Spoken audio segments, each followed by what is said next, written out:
বর্ষাকাল মানেই পকোড়া, বড়া, তেলে ভাজা আমরা সবাই ভালোবাসি। তো আজকে আপনাদের সঙ্গে নিয়ে এসেছি একটা অন্যরকম বড়া, যেটা আপনারা সবাই লাইক করবেন। তাহলে দেখতে হয় চিংড়ি মাছের পকোড়া, চিংড়ি মাছের খোসার পকোড়া। তাহলে চলুন রেসিপিটা শুরু করে দিই। এখানে আমি চিংড়ি মাছের খোসাগুলো, মাথা, লেজা আর যেটা উপরের পোর্শন, সেইগুলোকে সব উঠিয়ে রেখেছিলাম। এই খোসাগুলো দেখুন, আপনারা দেখতে পাচ্ছেন, এটাকে পরিষ্কার করে ধুয়ে নিতে হবে। পরিষ্কার করে ধুয়ে জল ঝরিয়ে মিক্সিং জারে দিয়ে দিয়েছি। দিয়ে দিলাম কয়েকটা কাঁচা লঙ্কা। ঝালটা আপনাদের উপর, ঝাল তবে এটাতে একটু ঝাল ঝাল ভালোই লাগে খেতে। মিশিয়ে নেবো। এদিকে আমি বেসন নিয়েছি 1 কাপের মতন, তার মধ্যে দিয়ে দিলাম 2 টেবিল চামচ চালের গুঁড়ো। তারপর দেব এর মধ্যে হলুদ গুঁড়ো।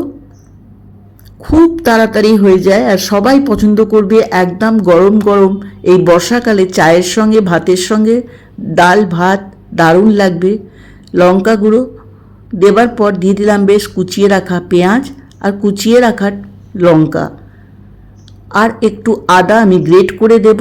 আমি কিন্তু এখানে কোনো রসুনের ব্যবহার করিনি, আর রসুন দেবেনও না এই বড়াটাতে, তবে স্বাদ আসবে না। এইভাবে করে দেখুন, একদমই অন্যরকম। দিয়ে দিলাম নারকোলের গুঁড়ো। নারকোলের গুঁড়ো 2 চামচের মতন দিয়ে দিয়েছি। তারপর যে পিষেছিলাম কাঁচা লঙ্কা দিয়ে যে চিংড়ি মাছের খোসাগুলো, সেটা দিয়ে দিলাম। তারপর আমি ভালো করে হাত দিয়ে এটাকে মেখে নেব। অদ্ভুত লাগে খেতে, অসাধারণ। একবার ভাত দিয়ে খেলে আবারও মনে হবে যে আবারও বানাই এই পকোড়াটা। আর এই বর্ষাকালে এই রকম পকোড়া আমাদের খুব ভালো লাগে। এরপর আমি দিয়ে দেবো এর মধ্যে নুন। আমি এখনও নুনটা দিইনি, নুনটা শেষে দিলাম। দিয়ে দিলাম অল্প একটু খাবার সোডা, অল্প, খুব অল্প দেবেন, খুব অল্প। তারপর দিলাম বেশ কিছুটা ধনেপাতা কুচি, দিয়ে ভালো করে মেখে নেব।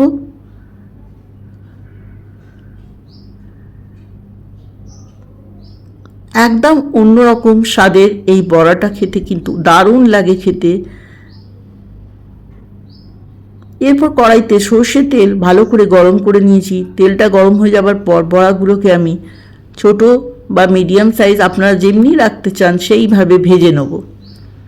তবে লাল করে ভাজতে হবে, একটু সময় দিয়ে মিডিয়াম টু লো রেখে এটাকে ভালো করে এপিট ওপিট করে কড়া করে ভেজে তুলে নেব।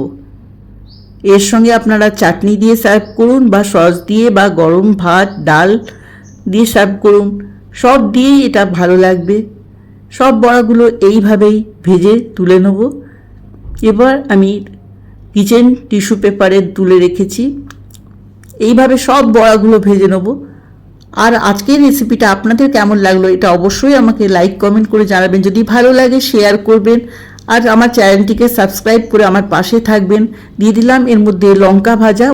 ওই তেলেতেই আমি মাঝখান থেকে চিড়ে 2টো লঙ্কা ভেজে নিয়েছিলাম। দারুণ লাগবে এই লঙ্কা ভাজা আর ক্রিস্পি পকোড়া।